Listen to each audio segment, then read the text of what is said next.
శ్రీమాత్రే నమ. నమస్కారం. నేను పండిట్ సూర్యప్రకాష్. ఈరోజు 18 మే 2026 సోమవారం. తులారాశి వారికి ఒక అద్భుతమైన రోజు.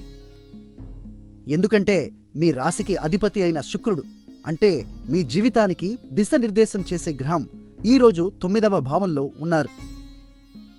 9వ భావం అంటే భాగ్యస్థానం. అదృష్టం, ధర్మం, ఉన్నత విద్య అన్నీ ఇక్కడే నిర్ణయమవుతాయి. అక్కడే గురువు కూడా ఉన్నారు.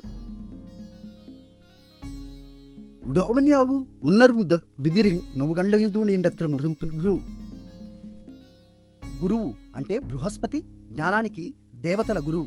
శుక్ర గురు కలయిక మీ భాగ్యస్థానంలో ఏర్పడడం చాలా అరుదు, చాలా శుభం. ఈ కలయిక వల్ల ఆర్థిక అవకాశాలు, గౌరవం, పెద్దల ఆశీర్వాదం మీ వైపు వస్తాయి.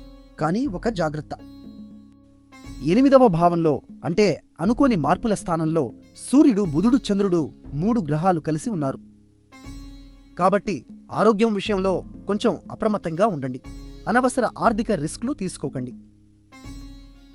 ఈరోజు మీ అదృష్ట సంఖ్య 6. తెలుపు రంగు వస్త్రాలు ధరిస్తే శుక్రుని కృప మరింత పెరుగుతుంది. సోమవారం శివుని రోజు కాబట్టి శివాలయంలో దర్శనం చేసుకుంటే మనసుకు ప్రశాంతత లభిస్తుంది. నిన్నటి మా అంచనా మీకు సరిగ్గా వచ్చిందా? కామెంట్లో తప్పక చెప్పండి. ఈ వీడియో నచ్చితే లైక్ చేయండి, మీ వారికి షేర్ చేయండి, ఛానల్ సబ్స్క్రైబ్ చేయండి. ఓం శుక్రాయ నమ అని 3 సార్లు చెప్పుకోండి. మీకు శుభం కలుగుగాక.